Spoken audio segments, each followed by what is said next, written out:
शब्द कुणाचं दुःखी मन आनंदी करणारे, कुणाचा उत्साह वाढवणारे, कुणाचा राग शांत करणारे, अपयशाच्या पायरीवर यशाची वाट दाखवणारे, आजारावर मात करण्याची शक्ती देणारे, कधीतरी मनातली भीती दूर करणारे. हे शब्द आपल्याला माहीत आहे, पण कधीतरी हे शब्द वापरण्याच्या बाबतीत आपण कंजूसपणा करतो. पण हे सकारात्मक शब्द जेव्हा आपण वापरतो तेव्हा ते किती फायदेशीर आहे बघा.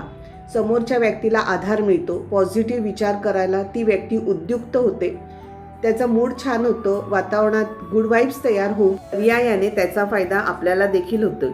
त्या व्यक्तीचे आपल्याबद्दलचे मत बदलते आणि यासाठी आपल्याला फार कष्ट घ्यायला लागत नाही हो. समोरच्याला आता त्या शब्दांची गरज आहे, ते शब्द आपल्याला माहीत आहे, मग काय हरकत आहे या शब्दांची जादू दाखवायला. नुसत्या शब्दाने देखील गरजू व्यक्तीला आपण फार मोठा आधार देऊ शकतो.